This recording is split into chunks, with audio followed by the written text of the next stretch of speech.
마테오가 전한 거룩한 복음입니다. 예수님께서 예루살렘으로 올라가실 때 12제자를 따로 데리고 길을 가시면서 그들에게 이르셨다. 보다시피 우리는 예루살렘으로 올라가고 있다. 거기에서 사람의 아들은 수석사제들과 율법학자들에게 넘겨질 것이다. 그러면 그들은 사람의 아들에게 사형을 선고하고 그를 다른 민족 사람들에게 넘겨 조롱하고 채찍질하고 나서 십자가에 못 박게 할 것이다. 그러나 사람의 아들은 사흔날에 되살아날 것이다. 그때 제베도의 두 아들의 어머니가 그 아들들과 함께 예수님께 다가와 엎드려 절하고 무엇인가 청하였다. 예수님께서 그 부인에게 무엇을 원하느냐 하고 물으시자 그 부인이 스승님의 나라에서 저의 이 두 아들이 하나는 스승님의 오른쪽에 하나는 왼쪽에 앉을 것이라고 말씀해 주십시오 하고 말하였다.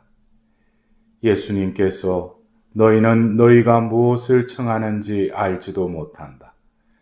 내가 마시려는 잔을 너희가 마실 수 있느냐 하고 물으셨다. 그들이 할 수 있습니다 하고 대답하자 예수님께서 그들에게 말씀하셨다. 너희는 내 잔을 마실 것이다. 그러나 내 오른쪽과 왼쪽에 앉는 것은 내가 허락할 일이 아니라 내 아버지께서 정하신 이들에게 돌아가는 것이다. 다른 열제자가 이 말을 듣고 그 두 형제를 불쾌하게 여겼다. 예수님께서는 그들을 가까이 불러 이르셨다. 너희도 알다시피 다른 민족들의 통치자들은 백성 위에 군림하고 고관들은 백성에게 세도를 부린다. 그러나 너희는 그래서는 안 된다. 너희 가운데에서 높은 사람이 되려는 이는 너희를 섬기는 사람이 되어야 한다. 또한 너희 가운데에서 첫째가 되려는 이는 너희의 종이 되어야 한다. 사람의 아들도 섬김을 받으러 온 것이 아니라 섬기러 왔고 또 많은 이들의 몸값으로 자기 목숨을 바치러 왔다. 주님의 말씀입니다.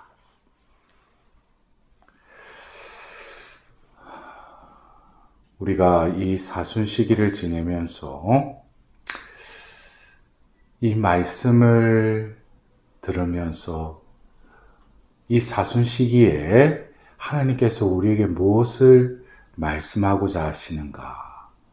그냥 이 말씀을 통해서 그냥 그 내용에 담겨진 그 뜻보다도 이 사순 시기에 우리에게 이 사순 시기에 은총을 베푸시고자 하는데 그 은총을 이 말씀을 통해서 어떻게 우리가 또 받을 수 있겠는가? 먼저 우리는 이 세상 속에서 우리의 한계 중에 하나가 보면 시간적인 제약이죠. 우리는 어떤 그런 제약 속에서 우리가 약속한 해가 뜨고 해가 지는 어떤 그 때를 계산해서 하루라는 걸 또 정하고 또 그 24시간을 통해서 아침, 낮, 또 밤이라는 그 때를 또 우리는 약속하고 있습니다. 그리고 우리는 이 24시간이 지나면 어제라고 그러고 오늘을 맞이했다고 그러고 또 내일을 또 미래라고 그러죠. 어떻게 보면 이 시간적인 제약 속에서 겪게 되는 여러 가지 내 지금 현 상황들. 이를테면은 오늘 일독서의 예레미야서를 통해서 지금 예레미야 예언자는 어떤 상황에 놓여져 있습니까? 하나님으로부터 예언자로 소명을 받고 또 담아주신 그 말씀을 있는 그대로 선포했을 뿐인데 결국 그 말씀을 들으려고 하지 않고 또 반기를 들고 또 그를 죽이려고 하고 모함하는 그 상황 속에서 예레미야 예언자가 다시금 하나님께 탄원조에 그 기도를 바치는 것을 우리가 보았습니다. 이것은 어쩌면 하나님의 일을 수행하고 있기 때문에 이러한 기도를 바칠 수 있는 것이죠. 평상시에 자신의 일, 자신의 뜻을 펼치기 위해서 삶을 살아간다면 이런 기도가 나오지 않겠죠. 자칫 우리가 현세에 겪는 여러 가지 고통과 시련을 하느님 나에게 왜 이런 것을 허락하시냐고. 근데 곰곰이 그 현 상황을 이렇게 보면은 그것은 자기 탓이에요. 예? 그것을 하느님께 탓을 돌리지 마셔요. 그것은 자기로부터 자기가 또 하나님의 뜻을 어기고 자신의 뜻만 추구하며 살다가 지금 현 상황에 그러한 상황이 초래됐는데 이 예레미야와 같이 그런 기도를 할 수가 없죠. 오늘 예수님께서는 바로 또 순환 예고를 하십니다. 여러분들 그래요. 우리가 뭐 연초나 뭐 또 그리고 인간에게 있어서는 미래에 대한 궁금증이 있죠. 그래서 운세를 또 치보든지 또 우리 심지어는 우리 교회 안에서도 예언의 은사를 받은 사람에게 또 그런 마음으로 또 기도를 청합니다. 근데 여러분들 안 그래요? 좋은 그게 운세는 우리 신앙적인 차원에서는 고려할 바가 아니지만 어떤 기도하는 사람이 미래에 대해서 좋은 내용을 말한다면 여러분들 어떻게 해요? 마음이 기쁘겠죠. 근데 반면에 안 좋은 자기 기대와 맞지 않는 어떤 그런 기도의 내용을 말할 때 여러분들 어떻습니까? 그걸 받아들이세요? 뭔가 거부를 하겠죠. 근데 오늘 예수님께서는 이 세상에 오셨고 우리가 요한복음 13장 이후로 17장에 이르는 예수님께서 최후의 만찬을 하시면서 예수님께서 이제 때가 왔다고 말을 합니다.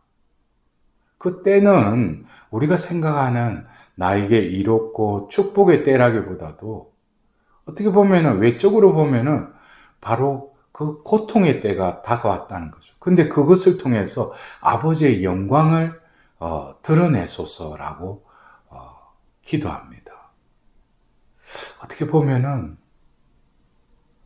내가 이 세상에 태어나서 살고 살아야 할 그 삶의 목적은 예수님께서는 아버지의 영광을 드러내고 나에게도 그 영광을 있게 해달라고 하는 것이 삶의 분명한 목적이 있었기 때문에 예수님께서 바로 이 순환 예고에 이 말씀을 하실 때 우리가 볼 때는 미래에 이런 일이 일어날 거다 그러면 살 맛이 있겠어요? 어떻게 보면 삶의 모든 희망도 없어지고 어떻게 보면 어둠 천지일 것입니다. 그러나 예수님께서는 마지막에 사람의 아들은 사흘날에 되살아날 것이다. 그러나 그 제자들은 이해를 못하죠. 왜? 죽었다가 살아나는 것은 인간의 영역, 상상의 밖이기 때문에. 그래서 우리에게 있어서도 이 사순 시기를 지내면서 이 예수님의 순환 예고의 이 말씀을 들으면서 어쩌면 내가 현실에, 이 현재에 내가 겪게 되는 여러 가지 이 세상의 부조리, 또 죄악의 어두움에 또 틈타서 나를 괴롭히는 이 상황 속에서 오늘 일독서의 예레미야와 같이 하나님을 증거하기 위해서 하나님의 뜻을 이루기 위해서 내가 제대로 된 이 현재를 산다면 하나님께 또 떳떳한 기도를 바칠 수 있을 것입니다. 더불어서 내 현재의 삶이 예수님과 같이 하나님의 그 능력만이 이룰 수 있는 그 되살아남의 예수님의 삶의 목적을 정하셨기에 이 현재에 또 다가올 그 미래에 겪게 될 모든 고통과 그 순환도 달갑게 받아들이리라. 그 예수님의 그 삶. 이 사순 시기를 지내면서 우리의 회개는 분명히 현재의 삶, 과거에 자기가 살아왔던 삶을 다시 되돌아봐야 할 것입니다. 그러나 그 회개는 뒤를 돌아보는 데에서 이제 앞을 내다봐야 되겠죠. 나는 과연 어디로 나아가고 있는가? 어디를 지향하고 내 삶의 목적은 어디를 향하여 도달하기 위해서 나아가고 있는가?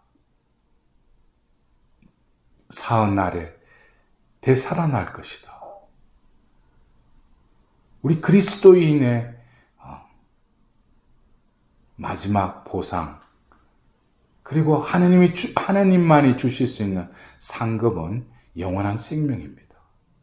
그래서 우리는 이 사순 시기를 지내면서 속죄하고 급기하고 보속하면서 그냥 침울해야 하는 그 사순 시기가 아니라 우리 안에 이미 주신 그 신앙의 선물로 인해서 우리에게 그 마음의 내면을 밝히는 그 어둠 속에서도 그 심지에 그 빛을 발하고 있는 부활, 바로 영원한 생명을 향해서 우리가 얼마만큼 내 현재의 삶이 정립되고 그곳을 향하여 나아가려면 내가 어떠한 삶을 살아야 되겠는지, 결국 예수님과 같이 그 순환의 길, 그 십자가를 향해 나아갈 때 하나님께서는 그 순종을 보시고 그 믿음을 보시고 그 헌신함을 통해서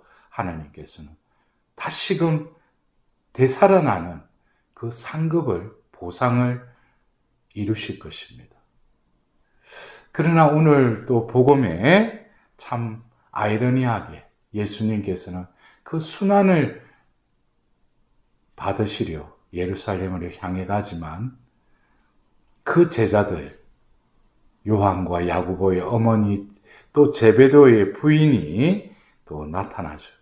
그러면서 그 예수님께 청하는 그것이 어떻게 보면 현세적인 또 모성의 또 본능에서 나오는 청함인지 모르지만 결국 예수님께서는 내가 마실 잔도 너희들은 마실 것이다. 결국 어떻게 됐습니까? 결국 예수님 뒤를 따라서 그 길을 나아가죠. 그래서 어떻게 보면은 눈에 보이는 이 현재를 우리는 어떻게 방향 지어갈 것인가. 그래서 이 사순 시기는 마냥 침울해하고 무거운 그 시기가 아니라 우리에게 펼쳐질 그 파스카의 축제를 준비하면서 또 예수님이 그 되살아남의 그 희망을 향하여 나아가셨듯이 우리는 다시금 이 사순 시기가 현재라는 이 시간이 과거에 대한 후회와 미래에 대한 두려움만으로 이 현재를 살아갈 것이 아니라 과거는 하나님의 자비에 온전히 맡겨드리고 또 미래는 하나님의 섭리에 맡겨드리면서 이 현재는 예수님을 통하여 우리에게 드러내 주신 그 하나님 사랑에 온전히 젖어들기 위해서 우리는 오늘도 그 하나님 사랑의 징표인 그 십자가 앞으로 나아가서 그 십자가의 그 고통에 온전히 합하는 하루가 될 때 우리에게 이 사순 시기는 진정으로 복된 때이며 은혜가 충만한 하루하루가 되리라고 믿습니다. 오늘 복음의 마지막에 예수님께서 많은 이들의 몸값으로 자기 목숨을 바치러 왔다고 그랬어요. 아버지의 영광을 드러내기 위해서 그 길로 가셨지만 또한 예수님께서는 죄악에 허덕이는 우리의 그 죄의 노예를 다시금 해방시키기 위해서 돈이 아니라 자신의 몸을 던져서 몸값으로 우리를 해방시키십니다. 과연 나는 예수님의 몸값이 헛되이 또 이번 이 사순식이 또 다가오는 그 파스카 성삼일에 예수님의 몸값이 진정으로 개죽음으로 끝나버리게 나는 할 것인가? 아니, 예수님의 그 몸값이 진정으로 죄악의 포로로 살았던 나를 쇠사슬을 끊고 나를 해방시키셔서 이제 자유인으로 다시 풀어 헤침을 받는 그 파스카의 신비에 그 기쁨으로 다시 태어날 것인가? 우리는 다시금 예수님의 몸값을 진정으로 치룰 수 있도록 그 목숨을 온전히 우리 죄악으로 점철된 그 옛 인간의 목숨을 온전히 처 이기시고 새로운 새 인간으로 거듭 태어나는 그러한 파스카의 축제를 우리는 다시금 준비해야 할 것입니다. 오늘 하루도 하나님의 자비에 의탁하며 그 자비 안에 다시금 입당송에 그 기도를 바치도록 합시다. 주님, 저를 버리지 마소서. 저의 하나님, 저를 멀리하지 마소서. 주님, 제 구원의 힘이시여 어서 저를 도우소서.